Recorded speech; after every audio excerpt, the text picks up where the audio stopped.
evening, everyone. Welcome to the regular meeting of the Swanton Village Board of Trustees for July 25th already, 2022.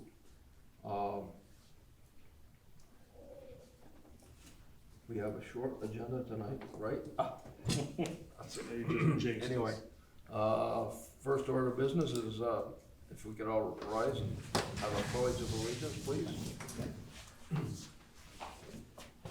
I pledge allegiance to the flag of the United States of America and to the republic for which it stands, one nation, under God, indivisible, with liberty and justice for all. Thank you.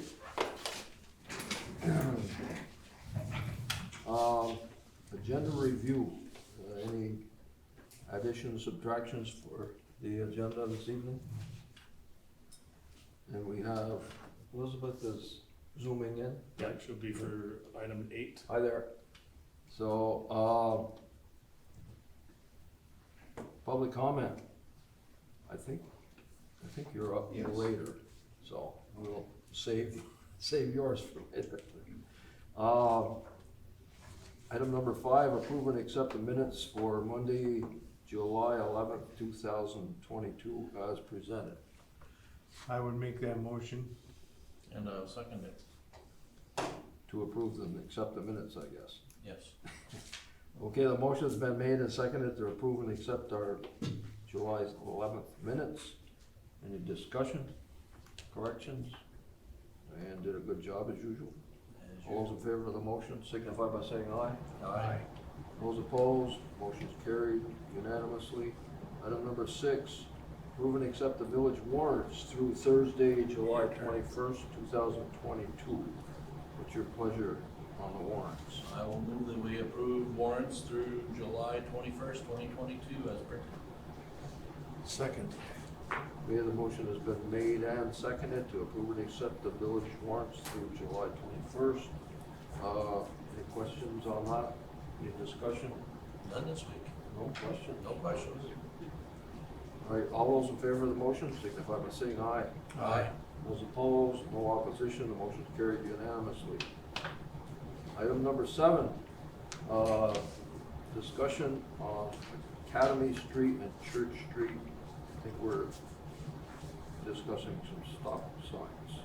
And Michael Marcus is here to start us out, I guess.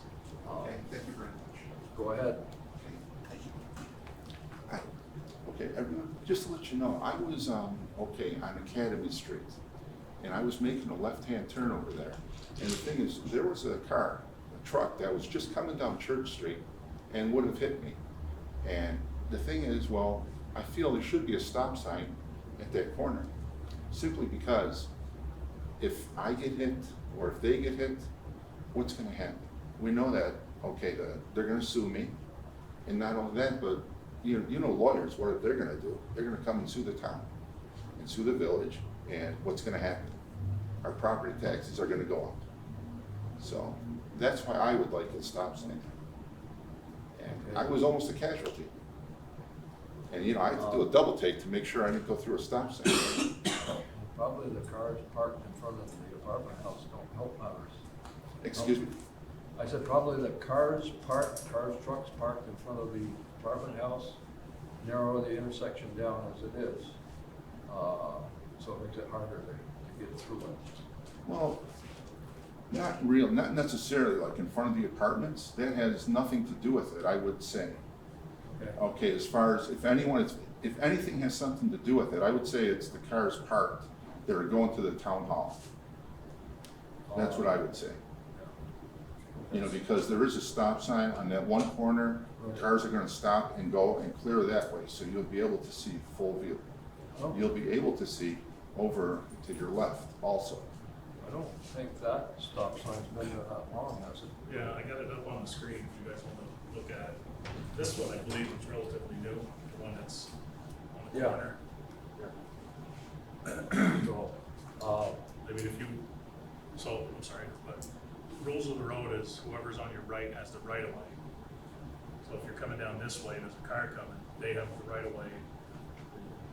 You need to yield, or a driver needs to yield. I did talk to Chief Sullivan about this intersection. We could probably put a sign here relatively easily on the corner of the park. The other issue is here. You put a stop sign here, you need to put a stop bar here. Make sure there's a stop bar here. And then you'd lose parking spaces here because you need to put a stop bar somewhere over here. So we need to look more into this, but the chief had a discussion, I had a discussion with him after I saw you were on the agenda, and Diane filled me in, so we tried to do some brainstorming prior to, so we can give you somewhat of an answer. Yes, because when you say that, okay, let's see, the people have the right of way to yield, they could say that they have to yield to oncoming cars. Why do we have stop signs at all? You know, because they're supposed to stop. It's a very good question. You know, And I can tell you that we got a lot of stop signs in the village that it's yielding, exactly, people yeah, don't stop. correct. I just wanna point out, you know, it's like, well, I have a paralegal degree, and it's like, I know lawyers would, okay, chew that up. So you were in front of the town clerk and you were trying to make a left onto Church Street. Yes, I went to the town clerk, Yep. when I came out, it's like, I was going towards Walmart then. Yep. So I just, okay, over there, I stopped because I figured there was a stop sign there. And when I went, this car comes barreling down the truck. And I'm like, okay, there's no stop sign. Wait a minute, this isn't right, because anybody can just keep going right in front of traffic. It's like, shouldn't we make it aware that, you know, to people to stop? You know, it could save a lot of aggravation problems to the town, village. I did get another complaint from this area that cars go pretty fast up through here. I mean, it's difficult when the businesses are open to, to have traffic going both ways in this area. We talked about one way during certain times of the day also. But yeah, this is probably, between this one and First and Grand Ave is an issue. Turning left off of Canada Street onto Grand Ave is another issue. So yeah, there's a lot of work needs to get done in the area of the downtown, Okay, thank you. for sure. Yes. Okay. So, Thank you, sir. so we will continue our conversation with the chief and see if we can maybe get one in anyway. See if, and then you gotta have the enforcement. Yep. Cause like you say, people go through them anyway, but. I would think we would strike the road too. Yeah. Couldn't we strike the road with a stop? Yeah, put a It's stop hard sign. to see there with the, I think we would have to update our ordinance, because in our ordinances, we have all the stop streets listed. So if we are to do that, I mean, it's easy enough to do, but we would have to update our ordinance. Oh, yeah, when we did that on Linden Avenue, we had to do that. Yeah, Yeah. so you're adding a street, so, Yeah. it gives 45 days for the public to look at it, and if they wanna appeal it, they can, but. Okay. I can tell you the corner of Federal and Lower Newton, it's a three-way stop now. Yeah, Yes, Yeah. yes. I know. I didn't stop. No, I didn't either, so, just saying, it's a I three-way was stop. looking at the construction site. Yeah, yeah, Well, I stopped ever since though, I come back through and I go, when did that sign get Yeah. put up? so, But yes, so we got you. yeah, Okay, thank you. You're welcome. okay. No, we Thank you appreciate for you coming bringing in. it to our attention, because Oh, you're welcome. we don't always see. Well, not only that, but the solution to a problem is you have to know about the problem. Exactly. Yes, Yep. So, Yep, no, we appreciate it. yes, well, thank you. okay, Thanks. thank you very much. Appreciate it.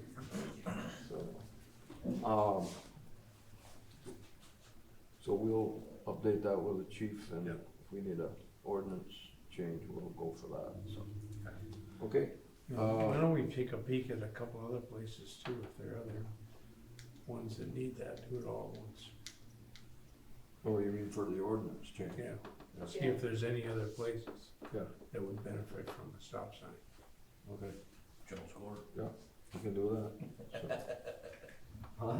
Jones Court. Yeah, right.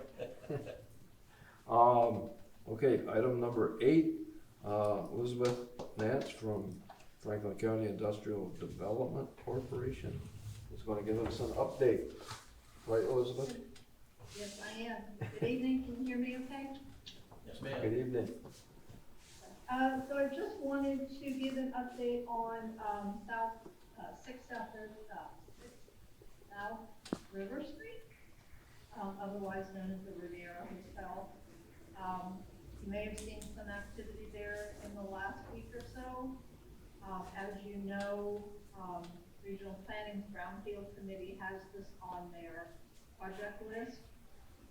They have approved funding for the phase 2 estimate, which was started about a month ago. They did building material sampling, and there were some questions about whether there was an underground storage tank. We kind of heard it was a rumor, wasn't sure. They came through last Wednesday, the ground penetrating radar, and they did locate the UST. It's not where I thought it would be. It's more in the front yard than on the side yard. They did find that on Thursday. They removed the UST and the above ground storage tank, which was actually in the basement. They removed that on Thursday. We are pretty much on schedule. The good news is, it is a little surprising to me. We do have the report back on the building materials. The lead amount in the building was below regulatory requirements, so we don't care about any lead in the building. There was, not surprisingly, asbestos, mainly on the first floor and some in the basement on the insulation along some of the pipe. So there will be some asbestos abatement that will need to be, do. But so I thought the lead was really good news. That's one less thing that we have to worry about. Because it is a historic structure, age-wise, in order to qualify for federal funds to do the cleanup, you have to go through a Section 8 of the Historic Preservation Act. P.E.G is a consultant through NRPC, and they have been hired to do the Section 106 research. Is that loud enough? On my- I didn't hear that, Neil. I can't hear you very well. I was wondering what the volume was. Let me see. If I sit much closer, I'll be in it, but, and I apologize. I fully intend to come tonight, but I did not go to work. Is that better? Not a problem. Yeah, that's better. That's much better. Thank you. Okay. So there is the Section 106.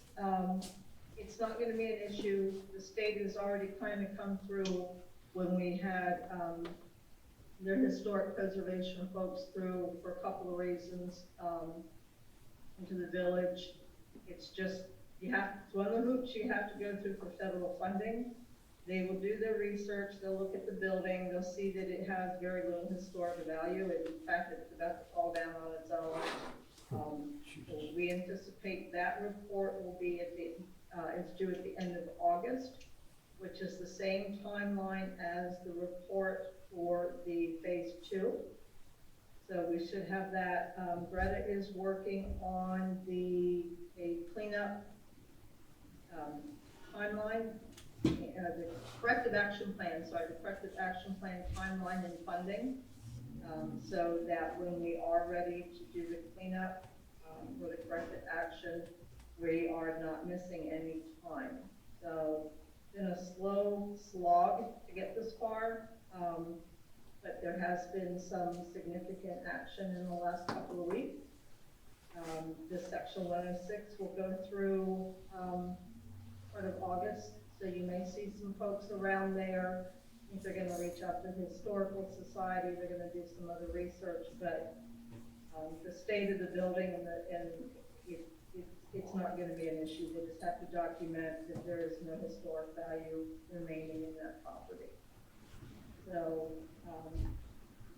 I think we have some, so are there any questions before I come on to some next steps? Oh, yes. I've got some questions. Okay. So, who invited the Historical Association in on this? Is this through regional planning? So Greta, Reg, and I a few weeks ago had a conversation that if the village was looking to use federal funds as part of the cleanup for the corrective action plan, we wanted to start the Section 106. You don't have to do it. If you don't wanna, if you do not wanna use federal funds, you do not have to go through section 106. You cannot use federal funds for the corrective action plan if you don't have the section 106. So if we were gonna use the ARPA funds for some of this, we need to use those, because ARPA is our federal funds. Okay, I'm not gonna say anymore. So the $64 question, is there an answer for that yet? The tear down? You know, I was way wrong last year, so I'm not even going to. We are closer. Depending on what they find, so they did the sampling of the UST and the AST, and my understanding is, Neil, you were there, and I think Reg came and went. They took quite a bit of mainly water out of the UST, the underground storage tank. There was some sludge. They were gonna, I don't think, based on the conversation that I've had, that there were any real concerns with any leakage from the underground storage tank. So I think once we get, which is why we wanted to move forward with getting a timeline on the corrective action plan. I have hopes that it'll be before winter. Obviously last year I was way wrong, so take that for what it's worth. But we will have to do the asbestos abatement. I'm gonna get information on that this week.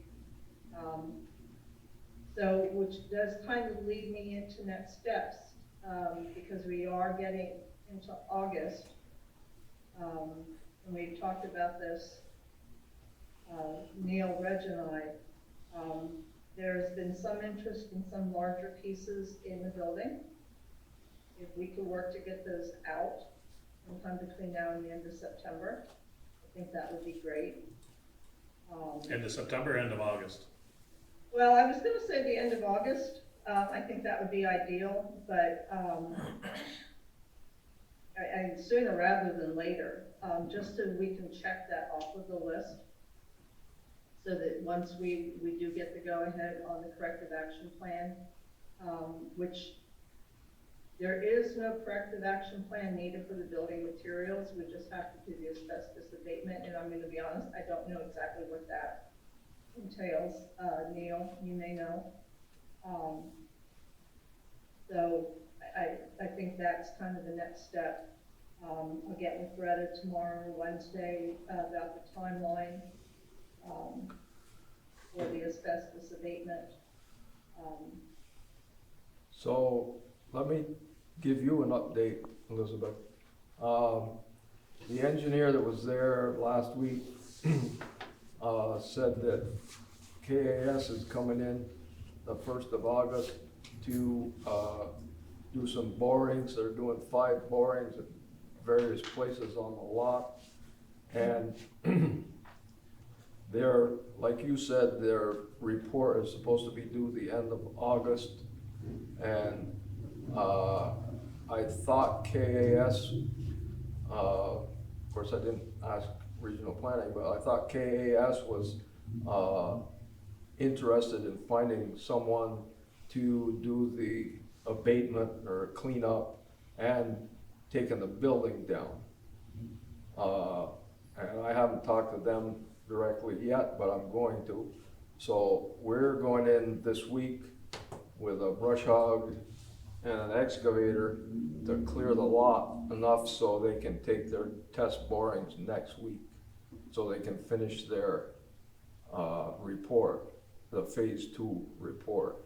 And she took samples in the basement last week, and those have got to be analyzed to finish the report. But I think they, other than the boring, they have all the information they need to complete their report. And the hope is that we can move forward with the, with looking at the asbestos abatement, right, while they're doing the boring. So, because the boring shouldn't have any effect on the timing of any asbestos abatement, because that's outside versus inside. So the hope is to keep this moving forward, that while they're doing that, in the meantime, we can get the ducks in a row to get any asbestos abatement, building materials, that piece of it, moving forward at the same time. Almost like it's 2 different projects. So they only found it on pipe insulation? Pipe insulation, there was some ceiling tiles in the laundry room on the first floor, and there was some tiles, floor tiles on the first floor. Yeah, there's asbestos sheeting in the laundry room and the hallway. That's 1/4 inch. They've gotta take that out. And there's some pipe insulation in the basement and some on the, like Elizabeth said, on the first floor. I don't know which tile they're talking about, whether they're talking about the tile in the, there's no tile in the laundry room, so it must be in the entryway. Probably the There's floor. some tile in there.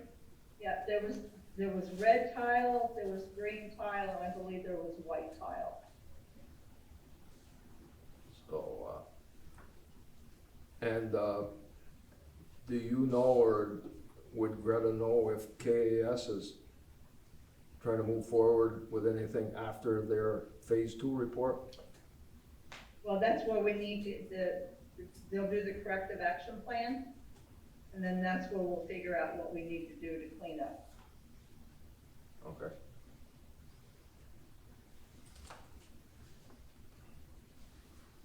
So far, brownfield funds have paid for it. So, They're paying for phase 2, right? correct. But there's no funding for cleanup or tear down. I believe I don't want to commit to it. I'm trying to remember. We had a meeting a week or so ago. I believe there is cleanup funds available. But they have to be applied for Yeah, and approved. So we don't know a timeline on that.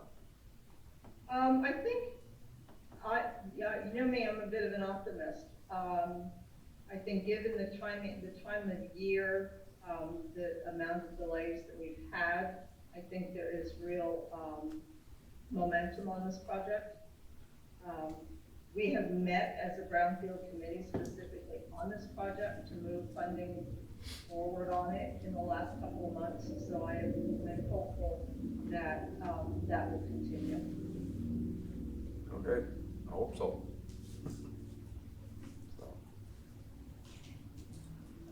Okay. Just wanted to let you know what was going on with the Riviera Hotel. Okay, anybody else have any questions? So, There's no reason, nothing that looks like it's a roadblock to taking the building down as of yet, correct? Other than the asbestos, no. That should be pretty straightforward, so. I mean, it's very contained. We know where it is. It's it's in the basement. So I don't think it should be a big issue. Does that take a special people to You gotta have a actually do certified that beta, job? yeah. Yeah, you were certified once upon a time, right? So you had a certification once upon a time no, not for asbestos, for lead. for them. So is it a problem getting someone to do that? Well, I say no, not this time of year, in day and age, who the heck knows? Normally, no. Multiple people with the proper credentials. Yeah. Okay, Thank you. What else you got? okay, Elizabeth. That was the main thing. Met with some folks who are renting the old Swanton Rexall. I guess it will probably always be the old Swanton Rexall. Looks great in there. You can't see it because they papered up the windows. So I got a quick tour yesterday, and last week, and it looks great. They're hoping to open. Don't ask me. I've talked to too many people about who's opening when. Pretty quickly though. So that'll be a nice addition to Merchants Row. And Neil, I will reach out to you in the next day or two with some ideas on how to market your property. Okay. Yeah, I talked to Sean Cheney today, and he has a few ideas too, but, Okay. nothing too concrete yet, but at least there's Okay. something out there, so. Yep. That's it. Do you have anything on the Swan Valley? I know that we did FCIDC did a marketing piece. We sent it out to all of the, cheesemakers in Vermont. I believe there were 16 or 17 of them. We had a couple of folks interested in the building and or the equipment. There's been 4 or 5 tours that we've taken folks on, so there is interest in the building. The Department of Agriculture is working with the current owners of the building. Somebody is interested in making sheep's milk cheese. I did not know that was a thing, but it only makes sense. The issue with sheep's milk cheese is that there's not enough sheep in Vermont to make enough sheep's milk. I just happen to know somebody who has a lot of goats.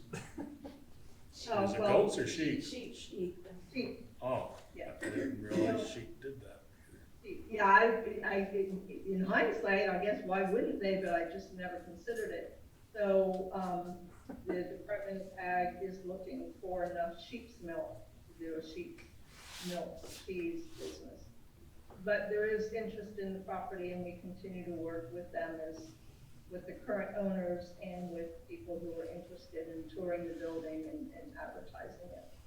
Now, that discussion we had the other day about the grant that we're asked about, that was the downtown scoping study grant, correct? Is that the one you and Deborah emailed back and forth today? Yeah. Yeah. So as you know, the downtown scoping study was partially funded implementation. That is still at V-Trans for review, so we should have that grant agreement hopefully in the next week or so we can get to the design portion of that. I think the timing is going to put us probably into next year before we do any implementation, given that it's almost August. And my sense is that most of the design folks are already well into projects for this year. So that does put us back a little bit, but I think we'll still be fine. So with that thought in mind, Elizabeth, we had a discussion about businesses for the lack of handicap accessibility to a few of our businesses that are within our sidewalk infrastructure. Mm-hmm. So we've had conversations with a couple of businesses, and they're just wondering, do they do something temporary until, you know, the funds come through?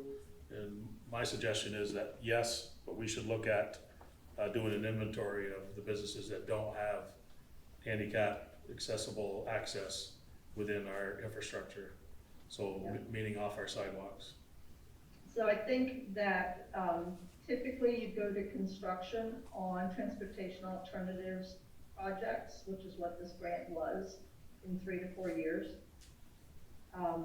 So I think anything that they would do, unless I think when we get the design, I guess it depends on the timing, because if we get the design next year, then there is a possibility that if they wanted to wait till that period, that they could go permanent.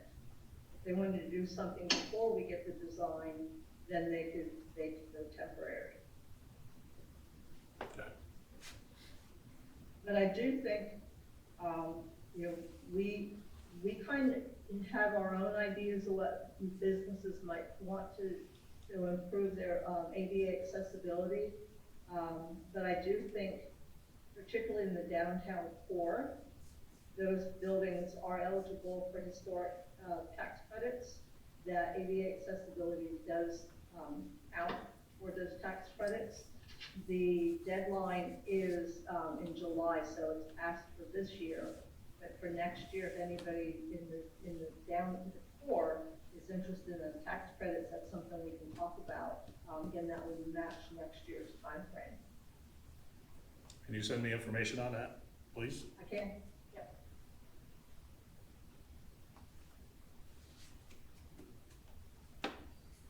So, Elizabeth, there was some good news over in the industrial park, I hear, right? The Milan building? The Milan building, yeah. Yep. And of course, the leader evaporator building, that's Yep. So, we'll start with a leader first. I think it's, VT Digger did an article, late last week on it. H2O Innovation out of Canada has purchased Leader Evaporator. Yep. FCIP owns the lots and the buildings, and so H2O will continue to rent from, FCIBC. Leader will continue to operate as Leader. Jeff, is staying for a few months. Patty Harvey, who is his right-hand lady, is staying for a few months. We have met, so their main business is water. They actually run, I think it's St. Johnsbury, municipal water. You know, they run a couple in Vermont, and I believe one in St. Johnsbury, so they're familiar with Vermont. About 9–10% of their business is maple. That was before they bought Leader, so that's gone up a little bit. Not anticipating any significant changes right off the bat. They hope, you know, obviously they'll have some buying power. They're a publicly traded company, hoping to diversify so that it's not quote unquote just maple. Have heard nothing but good things about their welding products, so they may diversify from the products that they make to be other than maple sugaring equipment. So that happened June 30th, I believe. So we will be reaching out to them. We have some ideas on they need welders, so we have some ideas to work with them on getting some additional welders in there. The old Milan building, the newer building on the left, on the Swan Valley Leader side, has been sold. Green Mountain Knitting, which is a subsidiary of the Calco Group out of Canada, is moving from Milton. They've leased a space in Milton. They are moving, having bought the Milan property. They are planning to be moved by the end of the year. Reg and I took a tour about a month ago. We brought Efficiency Vermont up. One of the cleanest places you'll ever be. It's cleaner than my house, that's for sure.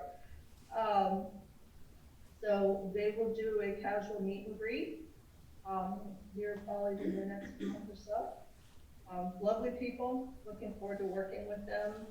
They make textiles for first responders, police, fire, EMT, and military. So they are looking to expand their operations, perhaps adding a second shift. So you know, it reminds me that in Swan Valley, I know we haven't had success in getting Swan Valley in, but Tim always says people are looking for manufacturing space, and mine went on wasn't available for a year before it was under purchase and sales agreement. So as usual, he was right about that. So we hope to have Swan Valley up and running as something, maybe sheep's milk cheese here sooner rather than later. So we have to go on the hunt for sheep. We are on the hunt for sheep. You got any land, Neil? No, not that much. So, look, Anyway, good stuff. okay. Anybody have any more questions? No, for very Elizabeth? good. This is interesting. Okay, Thank you. thank you very much, Elizabeth.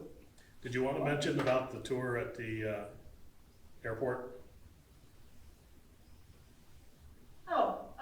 So it's a really interesting project where Habitat for Humanity used to be. Oh, yeah. Habitat for Aviation has purchased the property.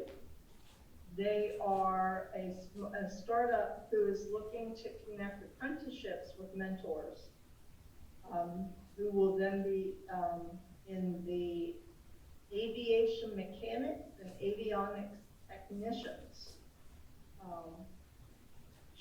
We met Beth White and her father, who are running the business. I don't know if you saw the article in the Messenger a month or so ago where they went to the Highgate Select Board meeting, but Ian is a very lovely 14-year-old who is kind of being mentored by McCoy for his avionics or aviation mechanics. And then Beth is helping him with his public speaking, and he was fabulous. He actually moved up here because of the opportunities at the airport. He moved from Georgia, the state of, not Georgia, Vermont, or maybe South Carolina, but anyway, moved up here for the opportunity. So it is a real, Reg and I met with Lisa DeRocher, Leanne Wright, and Efficiency Vermont to tour the space, see what they're doing, learn more about business. But it's another great opportunity for Franklin County, and obviously with the water and wastewater expansion, they will have the opportunity to eye on Swanton utilities. So you said there's gonna be an open house, you know when? No, not gonna be an open house there yet, right? Not yet. I think they're still very, at the very beginning of the project. So probably late this year, early next year, I think they'll, but they love to have people in and out, you know, excited about the project. They are gonna do a grass runway, in the back of the building. That's the only way they can get planes back there to be worked on. Yeah. So it's a really cool project, and got a lot of folks working on it with her to make this happen. Yeah, they're hoping to offer, we can say this, right? Offer the beta training as well. They are working with Beta to see how they can mesh their business model with Beta's business model. So I think there's an opportunity to bring, you know, aviation-related businesses into their fold and create some synergy there. And I just used a lot of buzzwords in one sentence. So, thank you for that. Okay, Well, no. Okay, anything else? No. Okay, I think, we can set you free, Elizabeth. okay, thank you. I mean, you can stay if you'd like, but. Thank you. But, thank you very much. And, I will be talking to you later this week. okay, thanks. Thank you. Okay, item number 9, set the Village of Swanton tax rate for 2022. I think that's probably why Lynn is here. Yep. So Diane So- should have emailed you the tax rate proposal. So our grand list came in at 1,650,493, which is a little bit higher than what was in the annual report. Our taxes that are needed to be raised are $1,565,550. So that would mean we need a tax rate of 0.9486, which is lower than what we had put in the annual report. In the annual report, we had estimated 0.9595, so just a little bit less. So that tax rate, if you have a $200,000 home, will mean an increase in taxes of $136.11. The general fund taxes are actually tax rate is going down a little bit. The fire department's is basically the same. The police department is the big one, it's going up about 4.5 cents. And then the highway department is going up 2.5 cents. So in total, this tax rate is up 6.8 cents from last year.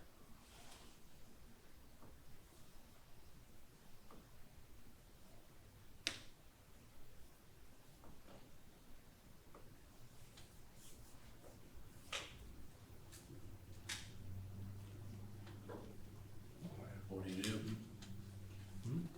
Said, what do you do? Approve it. Yep. Yeah. Actually, I think it's pretty conservative. And it's less than we predicted. Right, Yeah. just a little bit less, but yeah, it is less. I mean, we had to raise So some, we'll take a little bit.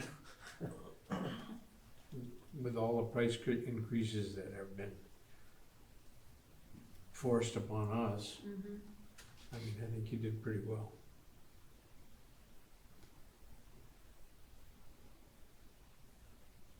Good. So you want a motion to approve this for tonight? Yep. Yep. I would move that we approve the tax rates as presented. And I will second. Okay, the motion's been made and seconded to approve the tax rate of .9486. We've already had the discussion. All those in favor of the motion signify by saying aye. Aye. Those opposed, motion's carried unanimously. So, I guess we're all set then. And thank you for putting that together, as usual. No problem. Okay, now the big item, any other necessary business?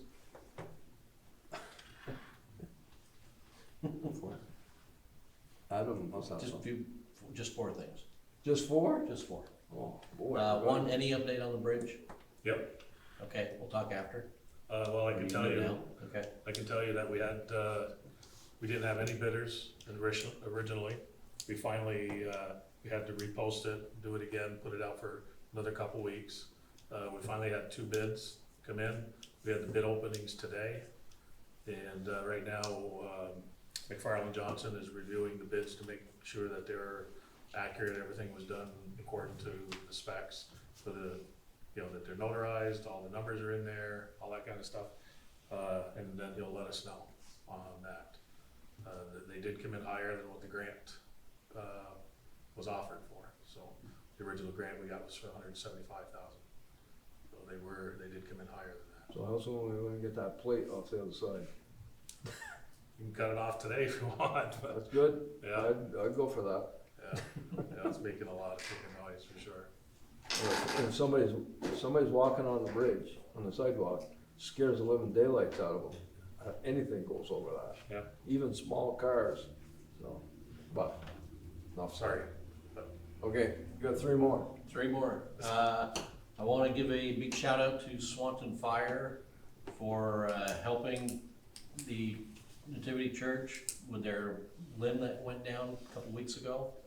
Very greatly appreciated. And I also want to shout out to them as well for helping keeping the Swan Pond cleaned. With this hot weather, we had a little challenge, but fire department came through for us, and you know, the community should be very appreciative of the work that they did to get this thing going again. So we may need to have them help us a little more as the hot weather returns, but it's the pond is looking awesome. Yeah, we should talk about that too. We probably, when the weather's gonna be like this, increase the inflow. Yeah, So it helps yep, replenish the water more Yep. often. exactly. So just wanna, one more reminder before this Saturday, the car show starts 9, ends at 2:30 with awards beginning. It's gonna sunny and 82, folks. Come on out. Good Lord is smiling on us again. They say The that tribe every says year. the good Lord smiling on Maximum Swan. Says that every year, doesn't he? Sunny and 82. At least he does it every year for the car show. Not so much the Memorial Day parade, but the car show, he's 100%. Memorial Day Parade, Tears of Joy. Yeah. And then the last one is National Night Out, follows the car show a week from tomorrow on August 2nd. So come on out for that event as well. Yep. A lot of stuff going on. Yeah, That's all good. I got. Good, so. Oh, and say hi to your neighbor. Act of random kindness, go say hi to your neighbor. There. Okay, thank you. Chris? Well, I was gonna ask about the ridge as well. With the passing of Paul, the attorney, does that Giuliani. screw us up at all? Giuliani? Giuliani, yeah. Did, we have anything going with him, or it's a firm anyway, right there? Yeah, he's from Primer, Piper, Engelstein, and Kramer. Yeah, So we haven't It's just- used him. It's just gonna be a change in culture, because for 28 years, I just knew to call or email Paul if with government or bonding questions, so that's just a change in culture now. But after he closed his firm, Mickey Giuliani in Cleveland, and went over to Primer and Piper, they had other staff at Primer and Piper that he was working with, so I'm sure that they're, up to speed on any of the stuff that, that Paul specialized in bonding. He gave us opinions on bonds.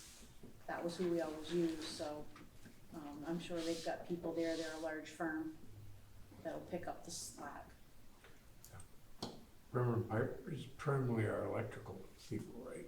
Yeah, but they branched more into more municipal government once Paul went there. So we, Okay. The work on Route 78 West, tell us anything about what's going on there? The only thing that I know is on that project is just that they're gonna be scarifying and blacktopping. So until they do the major repairs in a couple of years. So. See what They pull the weeds off the shoulders. Yeah, I'm hoping that they're gonna think about widening that, but. Tell you, if you're doing 50 on that road in the morning, you're getting run over. Yeah, It's horrible. Yeah. The speeding is, I know, it's Oh, crazy. it's like a roller coaster. Yeah. I can't tell you how many fatalities I've responded to on that road, and That's now. it's considered one of the most dangerous roads in Vermont. Yeah, now I understand the way people drive it. Yeah. Being right next to the river too, it's Yeah. crazy. Don't get me started. No, sorry. No, I'm having lived right there, and, you sent us the wage benefit survey thing. What should we take from that? that was more information for you guys.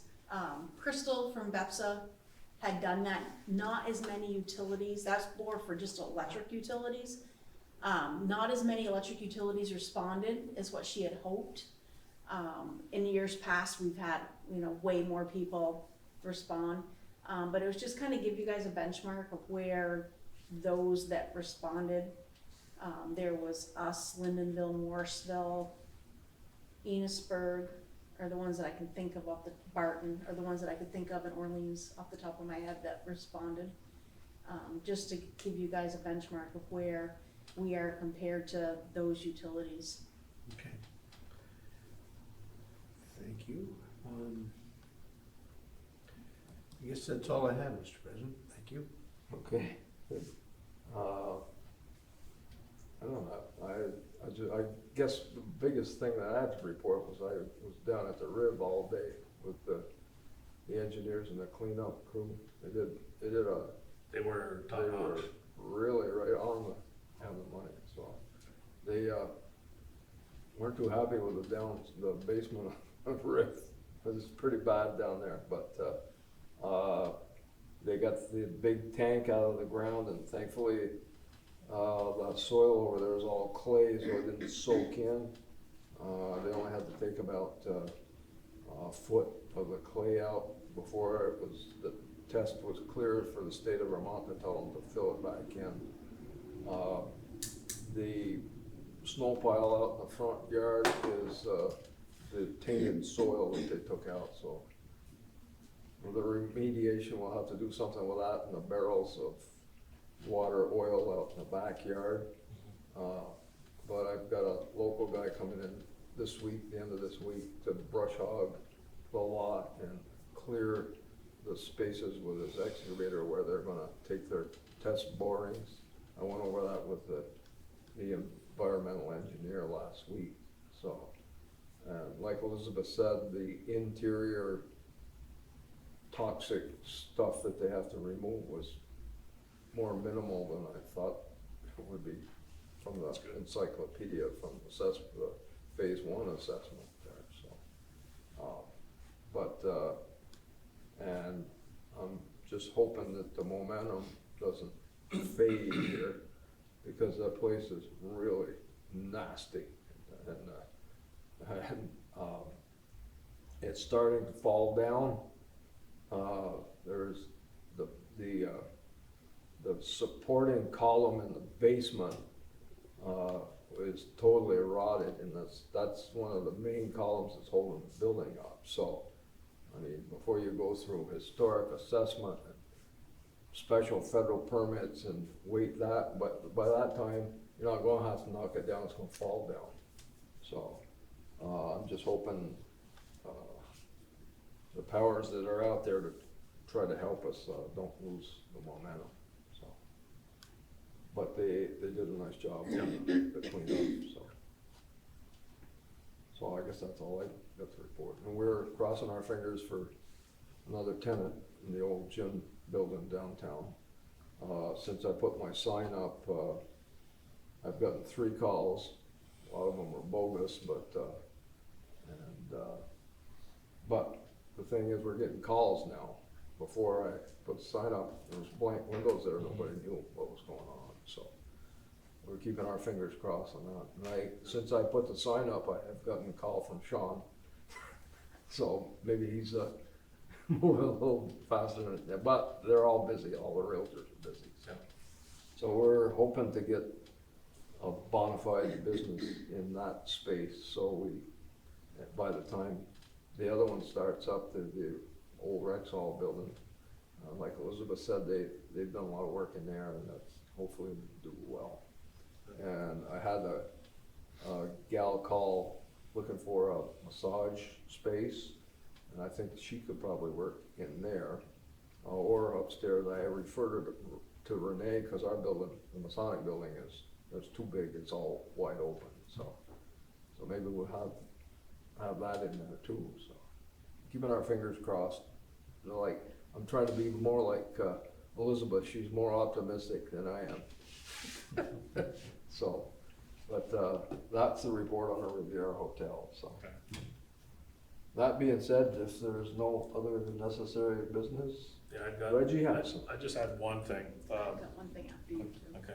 The grant that we talked about, that Debbie LaRose is gonna come in and talk about for the Abatement building. Oh, yeah. So there was, she went to the town to have a discussion, and then she was gonna come to us to have a discussion, but in the intermediate, the town voted to take, to do the sponsorship on that grant. So they're gonna run the grant through the town to help out with that renovation of the back building of the Abatement Center, so. The back building. Yeah, they wanna do some renovations of the garage space, I believe. Yeah. I believe that's what it was for the grant, Yeah, it was so, a bus garage. yeah. If I may, Yeah, so, due to COVID, they expanded their food pantry in the front building, and it crowded out a lot of the other services that they offer. So the plan is, and what Liz is working on with the Abenaki, is to renovate the back building, to house those services that the front building can no longer house, and to make the front building more efficient as a food pantry. Have the town's taken that on? yeah, they're gonna run the grant through them. Okay, Cool. That was the only thing I had. okay.